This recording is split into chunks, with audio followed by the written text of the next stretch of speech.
पुराने वक्तों का जिक्र है। मुल्क अरब में एक बादशाह था जिसका नाम कैस था। ये बादशाह बहुत रहम दिल और नेक इंसान था। वो हर एक के साथ मेहरबानी से पेश आता, चाहे वो छोटा हो या बड़ा, अमीर हो या गरीब, सबको एक ही नजर से देखता। बादशाह की एक मलका थी जिसका नाम परवीन था। मलका भी बादशाह की तरह अच्छे ख्यालात की हामिल थी। दिन रात दोनों नेक कामों और राया की भलाई के बारे में सोचा करते। बादशाह को बस एक ही बात की फिक्र लाहक थी, वो फिक्र औलाद की थी, क्योंकि बादशाह की उम्र काफी हो चुकी थी और अब भी इनकी गोद खाली थी और अब तो उम्मीद भी तकरीबन खत्म हो चुकी थी। यही सोचकर हर वक्त बादशाह परेशान और उदास रहते।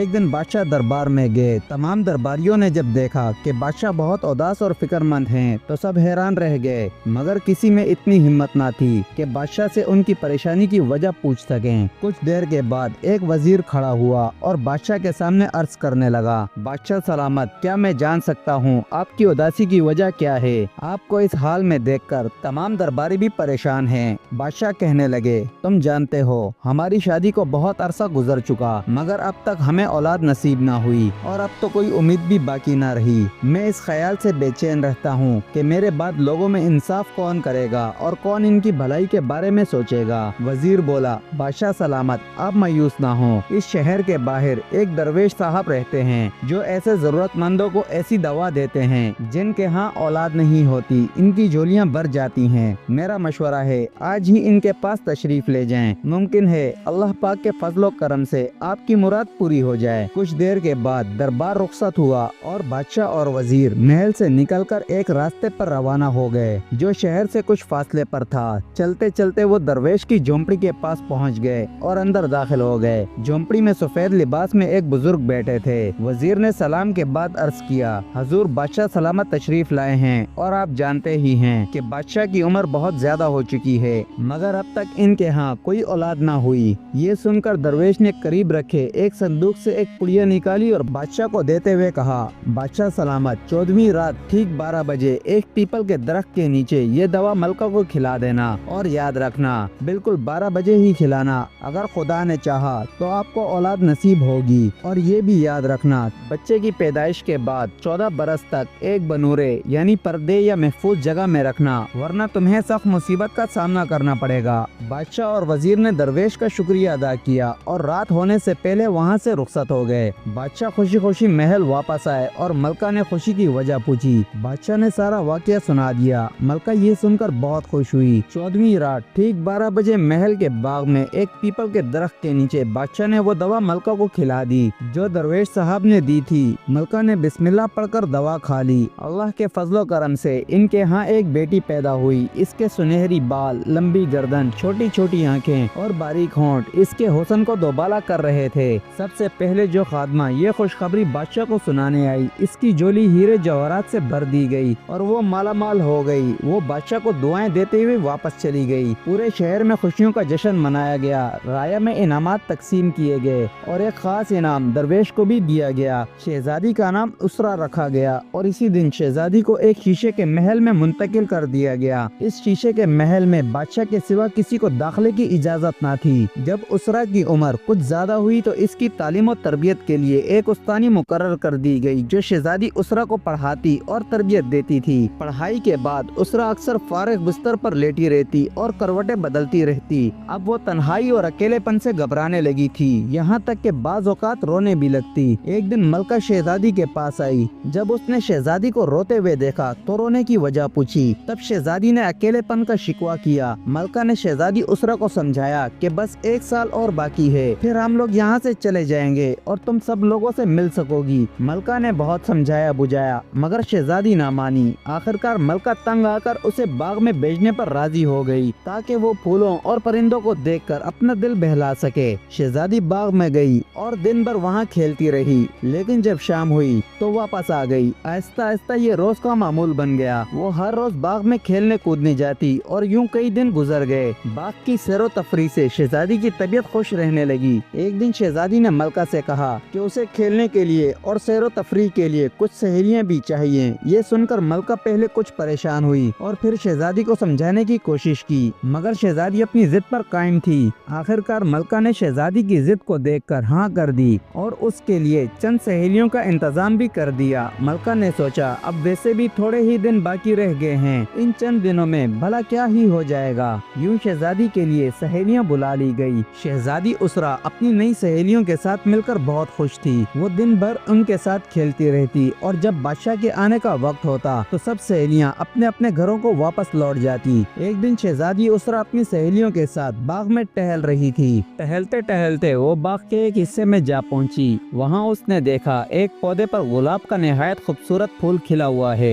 शहजादी ने अपनी एक सहेली से कहा, ये वही जगह है ना जहां हमने पौधे लगाए थे, फिर यहाँ ये गुलाब का पौधा कहाँ से आ गया? सहेली ने जवाब दिया, नहीं शहजादी साहिबा, ये शायद कोई और जगह होगी। ये बात वहीं खत्म हो गई। फिर शहजादी उसरा ने उस फूल को तोड़ने के लिए हाथ आगे बढ़ाया ही था कि अचानक निहायत तेज आंधी चलने लगी। खुदा की पनाह, आसमान पर स्याह बादल छा गए और हर तरफ अंधेरा गुम हो गया। शहजादी उसरा और इसकी सहेलियां खौफ से भागने लगी। शहजादी ने भी भागना चाहा, मगर उसका हाथ पौधे ने पकड़ लिया था। इसने खुद को छुड़वाने की बहुत कोशिश की, मगर वो नाकाम रही और देखते ही देखते वो गुलाब का पौधा गायब हो गया और इसकी जगह सोकरात नामी जादूगर खड़ा था। इसे देखते ही शहजादी बेहोश हो गई। जादूगर ने शहजादी को उठाया और पलक झपकते ही वहाँ से गायब हो गया। कुछ देर के बाद आंधी थम गई और बादल छट गए। सहेलियों ने शोर मचा दिया कि शहजादी को जादूगर उठा ले गया है। ये खबर पूरे महल में आग की तरह फैल गई। बादशाह और मलका पर गम का पहाड़ टूट गया। महल में खुशियों की जगह सफ़े मातम बिछ गया। ये हादसा इतना दिल खराश था कि मलका का गम कम होने का नाम न लेता। मलका ने खाना पीना छोड़ दिया और बादशाह ने दरबार में जाना तर्क कर दिया। वजीर और दरबारियों ने बादशाह का गम कम करने की बहुत कोशिश की, मगर कोई फायदा न हुआ। दिन इसी तरह गुजरते गए। आखिर एक दिन वजीरों के इसरार पर बादशाह दरबार में आए और शहजादी उसरा को जादूगर के चंगल से आजाद कराने के तरीके सोचने लगे। बिला आखिर ये फैसला हुआ, पूरे मुल्क में ऐलान करा दिया जाए, जो शख्स भी शहजादी उसरा को इस जादूगर के कब्जे से आजाद कराएगा उसे बहुत सारा इनाम दिया जाएगा। बहुत से बहादुर नौजवान शहजादी उसरा की तलाश में सफर पर निकल गए, मगर सब के सब नाकाम रहे और उस सफर में जान से हाथ धो बैठे। इनका अंजाम देखकर दूसरों की हिम्मत भी जवाब दे गई और फिर कोई भी इस काम के लिए जाने को तैयार न हुआ। आखिरकार बादशाह ने दोबारा 1 लाख अशरफियों के इनाम का ऐलान करवा दिया। ये खबर फैलते फैलते एक ऐसे मोहल्ले तक जा पहुंची जहां एक दर्जी रहा करता था। इस दर्जी का एक नौजवान बेटा था जिसका नाम असगर था। दर्जी की पहली बीवी वफात पा चुकी थी और इसने दूसरी शादी कर ली थी। शुरू में तो सौतेली माँ असगर के साथ हकीकी माँ जैसा सलूक करती थी, मगर जब इसके यहाँ अपना बच्चा पैदा हुआ तो इसने रवैया बदल लिया। मोहब्बत नफरत में और रहम और करम जुल्म में तब्दील हो गया। इसके बाद असगर पर मुसीबतों के पहाड़ टूट पड़े। सारा दिन सख्त मेहनत के बाद रात को उसे बस सूखी रोटी ही नसीब होती। यही नहीं बल्कि आए दिन मार पीट भी इसका मुकद्दर बन गई थी। वो हर वक्त अपने छोटे भाई को गोद में लिए रहता। अगर वो बच्चा रोता तो असगर को भी मार पड़ती। सौतेली माँ दर्जी के कान भरती, जिसके नतीजे में दर्जी असगर को बेरहमी से मारता। बेचारा असगर इतना मजबूर था कि जबान तक ना खोल सकता। वो खामोशी से जुल्म और सितम सहता रहा और सब्र का घूंट पीता रहा। जब असगर ने बादशाह के ऐलान के बारे में सुना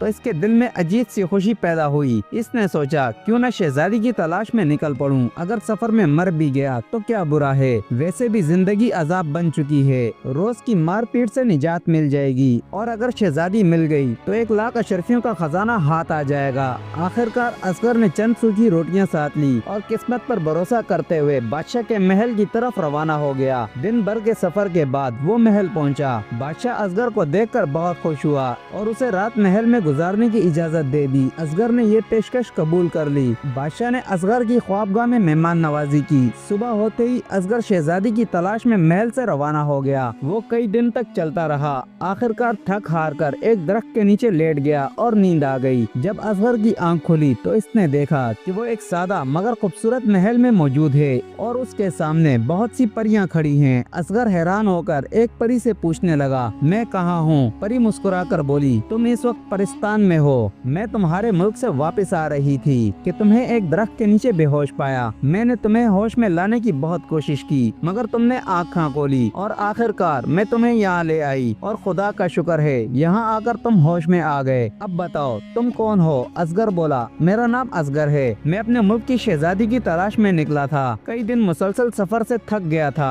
इसीलिए दरख्त के नीचे सो गया। ए रहम दिल परी, आपका नाम क्या है? परी ने जवाब दिया, मेरा नाम सुरैया है। असगर ने इल्तजा की, क्या आप मेरी मदद कर सकती हैं? परी बोली, हाँ क्यों नहीं, ये लो एक जादुई चप्पल, इन्हें पहनकर तुम अपने मुल्क वापस जा सकते हो, और ये लो खंजर, इससे तुम जादूगर को हलाक कर सकते हो। असगर ने पूछा, वो जादूगर कहाँ रहता है? परी बोली, इस वक्त वो तुम्हारे मुल्क में है। इस जादुई चप्पल को पहनकर तुम जहाँ जाना चाहो वहाँ जा सकोगे, ये तुम्हें वहाँ पहुँचा देंगी। असगर ने इसका शुक्रिया अदा किया और इजाजत मांगी। इसने वो जादुई चप्पल पहनकर कहा, मुझे जादूगर के महल के पास ले चलो। ये कहते ही असगर फिजा में उड़ने लगा और पलक झपकते ही जादूगर के छोटे से महल के सामने जा खड़ा हुआ। वहाँ पहुंचकर असगर ने महल का दरवाजा खोलने की कोशिश की, मगर दरवाजा ना खुला। वो अभी वहीं खड़ा ही था कि अचानक किसी के रोने की आवाज सुनाई दी। असगर ने फौरन एक तरफ झाड़ियों में छुप कर देखा। इसी दौरान महल का दरवाजा खुला। जादूगर ने एक मंत्र पढ़ा और दरवाजा बंद हो गया। फिर वो वहाँ से चला गया। जादूगर के जाने के बाद असगर दरवाजे के करीब आया और इसने भी वही मंत्र पढ़ दिया। मंत्र पढ़ते ही दरवाजा खुल गया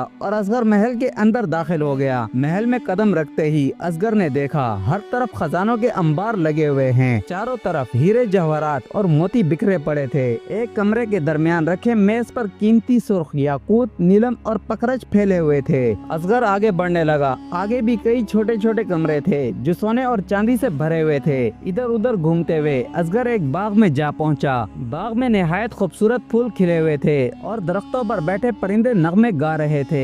मगर असगर को अब सिर्फ शहजादी की तलाश थी। इसने पहले कमरे में देखा मगर वहाँ शहजादी ना मिली। फिर अचानक एक बंद कमरे से रोने की आवाज सुनाई दी। वो आवाज का पीछा करते हुए वहाँ पहुँचा। दरवाजे के पास कान लगा कर सुना तो यकीन हो गया शहजादी इसी कमरे में रो रही है। शहजादी रोते रोते निढाल हो चुकी थी और हड्डियों का ढांचा बन चुकी थी। असगर ने कहा, शहजादी रो मत, मैं तुम्हें जादूगर के जंगल से छुड़ाने आया हूँ। मगर शहजादी बददस्तूर रोती रही। असगर ने फिर कहा, शहजादी दरवाजा खोलो, तुम्हारे अब्बा ने मुझे भेजा है, मैं तुम्हें लेने आया हूँ। अपने वालिद का नाम सुनते ही शहजादी ने फौरन दरवाजा खोल दिया। असगर को देखकर बोली, क्या वाकई तुम मेरे अब्बा के कहने पर आए हो? मगर तुम यहाँ कैसे आए? ये तो जादूगर का महल है, वो तुम्हें भी मार डालेगा। वो यहाँ बहुत से लोगों को कैद करके लाता है और इन्हें भूनकर खा जाता है। असगर ने कहा, अब वो मुझे कुछ नहीं कर सकता, बल्कि इसकी जिंदगी के दिन पूरे हो चुके। और ये बताओ, तुमने अपना ये हाल क्यों बना रखा है? शहजादी ने जवाब दिया, जिस दिन से जादूगर मुझे यहाँ लाया मैंने खाना पीना छोड़ दिया। वो मुझे शादी पर मजबूर कर रहा है मगर मैंने इनकार कर दिया। वो धमकी देता है अगर मैंने उससे शादी न की तो अपने जादू से मुझे पत्थर की मूर्ति बना देगा। ये सुनकर असगर बोला, आज जब जादूगर आए तो इससे कहना कि तुम इससे शादी के लिए तैयार हो। वो खुश हो जाएगा, फिर प्यार से उसे सुला देना। जब वो गहरी नींद सो जाए तो ये खंजर इसके सीने में घोंप देना। ये खंजर जहर से भरा हुआ है, फौरन इसका काम तमाम कर देगा। इसी लम्हे जोरदार गरज सुनाई दी और जादूगर अचानक शहजादी के कमरे में आ पहुंचा। असगर फौरन दरवाजे के पीछे छुप गया। जादूगर शहजादी के पास आकर बोला, बताओ शहजादी, क्या अब तुम मुझसे शादी के लिए तैयार हो? मेरे पास 3 बादशाहों की दौलत है। शहजादी ने पूछा, वो दौलत कहाँ है? जादूगर बोला, इस तख्त के नीचे। फिर इसने दोबारा पूछा, क्या तुम शादी के लिए तैयार हो? शहजादी बोली, हाँ मैं तैयार हूँ। इसके बाद दोनों इधर उधर की बातें करने लगे। फिर शहजादी ने कहा, तुम बहुत थक गए हो, अब सो जाओ। शहजादी के इस रवैये से जादूगर बहुत खुश हुआ और सो गया। जैसे ही वो गहरी नींद में गया,